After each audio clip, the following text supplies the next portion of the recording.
I'm very excited to be sharing with you today as we're in week 2 of our series, Making Change. If you didn't get last week, I want to kind of circle back to last week real quick. Matthew laid the foundation for this whole series. So if you missed it, go to pointchurch.com/YouTube, download the Point Church app, go to the website. Make sure you catch up on that message that he gave us last week, because he gave us 3 things that we need to remember when it comes to our finances. And everything kind of stems from this. God gives you what you have, God can take what you have, and God doesn't need what you have. All right? So if you missed it, you're going to make a commitment to me this morning. You're going to go back and watch that. pointchurch.com/YouTube. And so today, what we're going to do, we're going to kind of turn the page a little bit and start asking, well, so what? If all of that is true that Matthew said last week, and God has entrusted our finances and our possessions, our finances and possessions to us to manage, how do we manage them well? How do we manage those things well? What kind of changes do we need to make in light of this truth? And so I'm going to keep it pretty basic this morning. I want to give you the 2 things I want you to remember today. First one, less is more. Somebody repeat that. Less is more. Less is more. There we go. And then we're going to talk about stress is bad. Repeat that. There we go. And next week, just a little preview, we're going to talk about how giving is good. So today, I'm talking about less is more, because if you're like me, you've been programmed to believe that more is better, right? That if $1 is good, $2, $3, $4, $5 is good, right? If one, whatever, you name it, if one car is good, then 2 would be better. And so I've got a verse for you I want you to remember. Ecclesiastes 4:6. It says this: better is 1 handful with tranquility than 2 handfuls with a toil and a chasing after the wind. Better is what? 1 handful with tranquility than 2 handfuls with toil, with stress, with fear, with worry, with striving and seeking and pursuing more, a chasing after the wind. Better is 1 handful with tranquility than 2 handfuls with toil and a chasing after the wind. The first thing that came to my mind when I read this was, a lot of you are going to understand this story. You see, my wife Bethany and I are celebrating our anniversary this week. And so what came to my mind, thank you, is that, back when we first got married, we were definitely living that 1 handful life, right? She was a first-year teacher. I was still a college student, and it was maybe not even a full handful. But there was something there. But God met our needs, and we were content. It was fine. And then you fast forward the clock, right? And sooner, she's, been teaching longer. I'm actually working, and so that helps. And we have a lot more income, and we get to this place where it's like, where if you would have asked us when we were first married, if we just make this much money, then, we won't have any stress, we won't have any worries, all that. But you know what happens when you get to that point, and you got 2 handfuls? There's a lot of stress and there's a lot of worry. You get that house, and it's like, oh, now we got to pay for that house. Oh, the toilet broke, we got to pay for that. Oh, the roof needs replaced, we got to pay for that. We got to fix the AC, you know how it goes, the toil and the stress, right?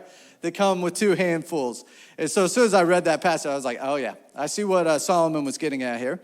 So how is 1 handful better, though? You see, with 1 handful, if you run into somebody who needs something, you got a spare hand where you can reach over and help them. With 1 handful, if somebody needs comfort, you can comfort them. If someone has a need, you're able to meet that need because you've got some margin, you've got some space, and you're not worried and striving after chasing the wind, as Solomon says. So less is more. The whole point of living like less is more is not just, for the sake of less is more's sake, right? It's so we can have more in our life that actually matters, more that actually matters.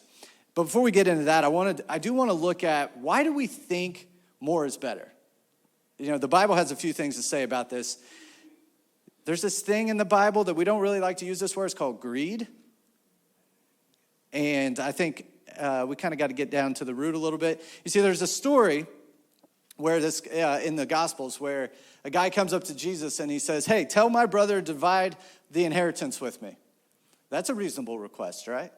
I mean, if it's his to be divided, no big deal. But what is incredible is that Jesus is able to see right through that and into the guy's heart. And I hope this morning that some of y'all are looking at your hearts, because listen to what Jesus says.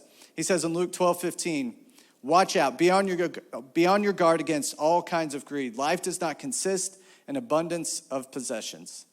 So we have to do a heart check. Do we really believe that life does not consist in the abundance of our possessions? If you find your identity, your purpose, your esteem in your possessions, that's called greed. And we got to root that out. We got to dig that out. And what we're going to talk about doing today, I think, will help us with that. The other hard issue I think we need to look at is why we think more is better. The reality is we live in an economy that's built on discontentment. It relies on us not being satisfied with what we already have, right? Because if we would stop consuming and stop buying more, then it all just will shut down, right? So we have to realize that the forces around us are pushing us towards consumption. They're pushing us to a more is better kind of lifestyle. And I love what the Apostle Paul says in Philippians 4:11 through 13. He says, I'm not saying this because I am in need, for I have learned to be content whatever the circumstances. I know what it is to be in need. I know what it is to have plenty. I've learned the secret of being content in any and every situation, whether well-fed or hungry, whether living in plenty or in want. I can do all this through him who gives me strength. Here's what we got to realize. If we're going to live a less is more kind of life, if we're going to live within our means and be content and be satisfied with what God gives us, we're going to need his strength to do it, all right? You're not going to be able to pull this off on your own wisdom and your own might and your own power. You're going to need to rely on God to be able to do it. It's countercultural. It goes against our sinful nature. We need strength from him to be able to live it out. So what does this actually look like? What does it look like to live like less is more? Well, the first thing I want us to think about is cutting back. Keep it simple, right? Cutting back. We talked about this earlier this year, and so I think it's worth revisiting. Have you ever been in an old house, let's say like from the early 1900s? You know what will be missing in that house? Closets. Surge protector, closets, garages. You know why? Because in that time, if you say you're a working class person, you probably had a couple work outfits and a couple extra outfits, and that was it. And the closets are like this big. They don't even look like closets compared to our houses that are built today, right? I remember, this reminds me so much of my grandma's house, which was built in the early 1900s in Springfield, Missouri. I remember even as a kid thinking, where is everything? It doesn't make sense. But fast forward to today, what do you see? You don't see little closets. You see big closets. You see walk-in closets. Some of you might even have like the walk-around closet, You do a couple laps, it's like a mile. And then what happens? We have so much stuff in our closets, they get full, and we walk in and we say, I don't have anything to wear. I've said it. I'm guilty too. Well, so then we fill up our closets, and then it's like, well, where else are we going to put our stuff? We have these things now called garages, which were built to put cars in. And if you're like me, I almost took a picture to show you. My garage right now is so full, I can't park a car in it, right? Anybody else have this problem? Oh, thank you. Well, at least one of us does. But we just keep accumulating. So we fill up the closets, we fill up the garage, we fill up the attic, and then we go and get storage units so we can pay somebody to house our stuff for us. And then we forget it's there, right? So it's why every now and then we have to remember less is more. Better is one handful with tranquility than a bunch of stuff and all the toil and pain that goes with it. Your life does not consist in the abundance of your possessions. So after Jesus says this, he also tells them this parable. He says, the ground of a certain rich man yielded an abundant harvest. And he thought to himself, what shall I do? I have no place to store my crops. And then he said, this is what I shall do. I will tear down my barns and build bigger ones. And there I will store up my surplus grain. And I'll say to myself, you have plenty of grain laid up for many years. Take life easy, eat, drink, and be merry. But God said to him, you fool, this very night your life will be demanded from you. Then who will get what you've prepared for yourself? This is how it will be with whoever stores up things for themselves, but is not rich toward God. You see, I think a lot of us, we know this up here, but then when we go to live it out here, it's hard, right? There's a big hurdle that gets in our way. And I think what we need to really, really consider today is how can we cut back on our consumption? Because all these things that we're consuming and we're accumulating, at the end of our life, they're not going to matter. They're not going to matter. And I think every now and then we just have to come back to that idea that less is more, and all of this stuff that I think I need, it's not going to matter. And that's okay. So the first thought is we're cutting back. We're going to cut back our consumption. And the second thought is we're going to clear out. We're going to clear out because clearing out declutters your heart, it declutters your mind, and it frees you to be everything that you're supposed to be. So we're going to, by declutter, what I mean is literally go in your house and start getting rid of some stuff, right? Start getting rid of things. And I want to acknowledge this can be really difficult for different reasons. For one, I think on one end of the spectrum is a lot of people, you didn't grow up with much. And so you have the mindset of like, hey, I might need that one day. Or I've said that many times myself. I might need that one day. Or you're like, I paid a lot of money for that. I don't want to get rid of that. Or there's the other end where it's about the sentiment, right? Like, oh, we received that as a gift, 20 years ago or 30 years ago, and I remember who gave it to me.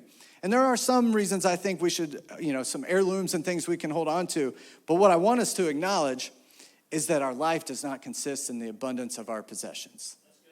Our life does not consist in the abundance of our possessions. And when we can declutter and eliminate and get rid of things, it helps us to see that one handful really is better. Because now my mind is freed up, my heart is freed up, my soul is freed up, my emotions are freed up. I am more free to relationally connect with my family, with my friends, with my church family. It creates the margin in our brains, our hearts, our souls, so we can connect better with God. And another thing I think it does, it eliminates some of the headache and the toil that Ephesians 4:6 is talking about. How many of you have ever eaten at Cheesecake Factory? All right. I like Cheesecake Factory, don't get me wrong. But have you seen the menu? It's like 100 pages long. It's probably the biggest restaurant menu I remember seeing. And we were just there a couple weeks ago, and I'm like, if I was going to a Mexican restaurant, I know what I want. If I'm going to an Italian restaurant, I know what I want. If I'm going to Cheesecake Factory, I'm paralyzed. I have no idea. If you don't like to eat at Cheesecake Factory, maybe you can relate to Netflix. You turn on, you're like, oh, I'm going to pick a movie. And then there's like 5,000 movies to choose from, and you end up not picking anything. And you're like, I'll do something else.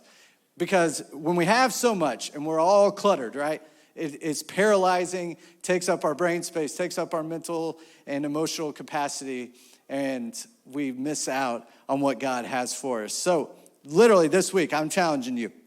Walk through your closet. If you haven't worn it in the last year, give it away. If every time you get something, give something away. Beth and I have a rule that if we get a coffee mug, we got to give away a coffee mug. Because we got a lot of coffee mugs. But if you get a shirt, get rid of a shirt. If you give it to someone who might need it. If you get, new shoes or whatever, give away something. And that helps us, it helps train us to learn that better is one handful and not two. It's better, it helps train our mind to realize my life does not consist in the abundance of my possessions, my coffee mugs or my shoes, right? So declutter. We're going to cut back. We're going to clear out. And then number 3, we're going to pay off. Everybody say pay off. So here's what happens, right? We think we need this. We think we need that, but we don't have the money for it. But we got these fancy things called credit cards. And so we go and get it anyway, right? And then we're paying 20+% interest for that whatever $5 trinket that we thought we needed. And, there are much bigger examples. But we're going to pay off that debt, right? When we're talking about making change, managing God's money, God's way, we're going to pay off debt. Proverbs 22:7 says, the rich rule over the poor, and the borrower is slave to the lender. You know what? I've never, ever heard a single person say, my debt helps me feel so much peace. I'm so thankful for the interest rate on this credit card that I have. I feel so close to God every time I see how much I'm paying in interest. I mean, I've never heard anyone say that, but what I have heard are people say, it's really stressing me out. I've heard people say, I worry about it all the time. I've heard people say, money is causing a lot of fights in my marriage. This isn't helping. I'd give anything to go back and not do that again. I've heard people say that. And so that's why we're going to pay it off. You know what? Being debt-free can be fun, right? You say, well, I can never get all the way to being debt-free. Just start making a few steps in that direction, all right? List out that first step, start paying it off. And it's like this feeling of freedom will overcome you, right? And then you're on to the next one. You start tackling that. And it feels good. And then one day you pay off your car, right? You're like, no more car payment. And then you're getting momentum. You have no more student loan payment. And then some crazy people don't even have a house payment. It really does happen when we learn to live like less is more. Can you imagine the freedom going around every day without a house payment? Yeah, some of y'all imagined it. All right.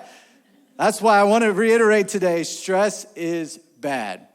Better is one handful with tranquility than two handfuls with a whole bunch of stress. All right? Better is a car that's paid off than a brand new one with really big payments that just stress you out. Better is a smaller house than fighting over how we're going to make payments on that bigger house. Better is to have financial margin and be able to help others than living paycheck to paycheck and wondering what's going to happen if I never get another paycheck. We're going to cut back, we're going to clear out, and we're going to pay off because less is more. Cut back, clear out, pay off, less is more. Now, all that said, I'm not saying that you shouldn't have anything. I'm certainly not saying you shouldn't have anything nice at all. In fact, because you don't have a whole lot of junk, if you do this, you clear out, you declutter, you start living like less is more, you might actually have a few really nice things instead. And I would argue all day long that it's better to have some nice stuff that you own than a bunch of junk that owns you. You get that? It's better to have something you love, something you use, something you enjoy than a bunch of stuff that just clutters up your life. Better is one handful. And I'm going to argue also that the richest people in the world are not those who have the most but need the least, because they've learned contentment. They've learned to be satisfied with what God has entrusted to them. And if you think I'm crazy, just try this. Some of you have experienced this. You've gone on a mission trip somewhere. You've gone on a mission trip to a developing country. First thing that happens, you get there the first day, it's culture shock. You're like, how do these people live this way? They have dirt floors, no electricity, no running water. And it's just like, I can never do this, right? Then after like day 2 or 3, you start to kind of get comfortable and figure it out. And then you're like, man, my heart really breaks. My heart really breaks. But then after like 3 or 4 days, you start noticing, the kids are all outside playing with each other and they have these great friendships. They're not on their iPad all day long. And you notice that the families are tighter knit together. And then you get to go to a worship service, right? And you see these people who have no earthly possessions, but they have Jesus and they're worshiping like they have everything. And it will transform your mind. Then you come back and you're like, it's going to be different. I'm going to start living differently, right? I'm not going to go to Starbucks every day or whatever it is. I'm going to cut back. I'm going to declutter, get rid of some stuff. But then the materialism, all the ads, you're scrolling on your phone. You start getting these custom curated ads that tell you need this thing that you never even knew about, right? And you just get sucked back into it. And I think that happens to us all the time.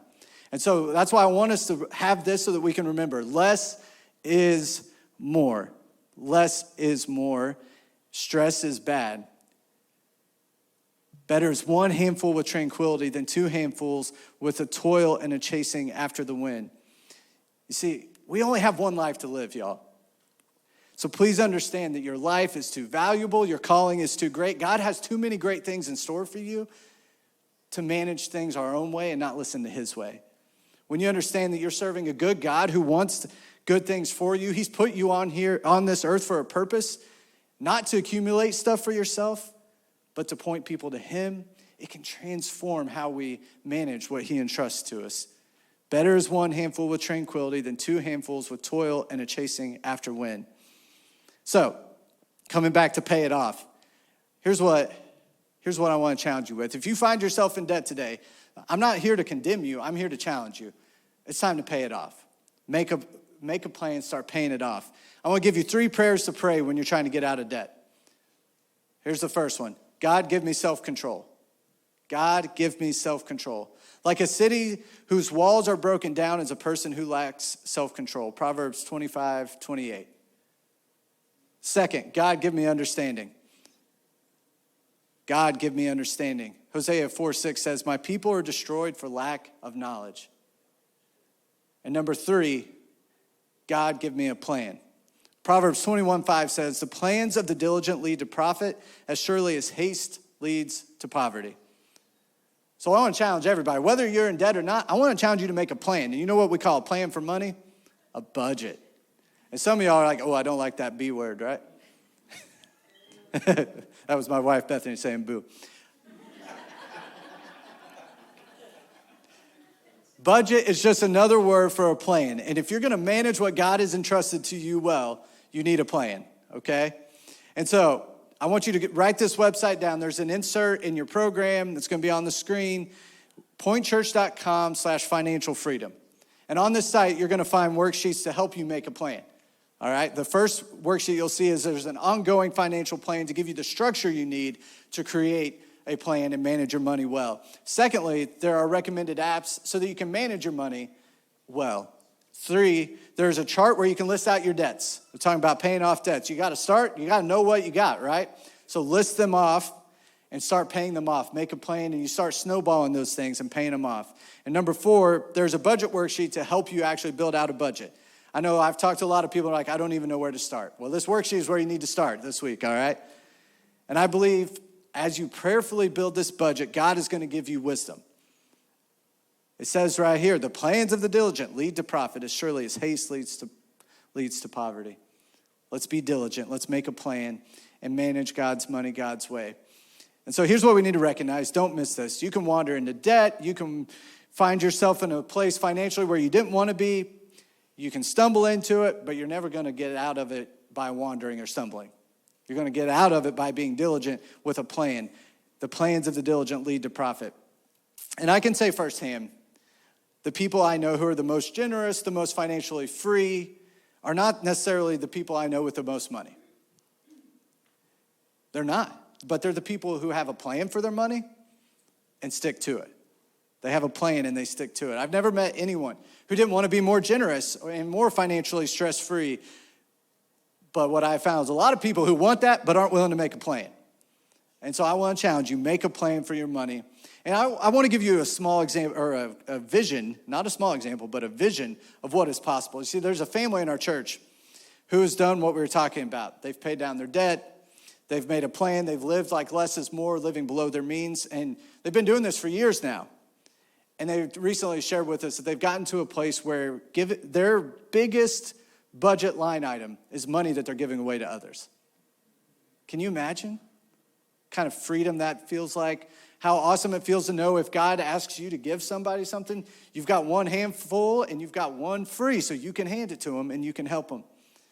This is possible. And it's possible because God wants us to manage his money his way, and when we do, he honors it, provides for us, and makes a way. And so we're going to pray. And we're going to ask God to help us have wisdom on how to manage his money as we're making these changes. Let's pray. Father,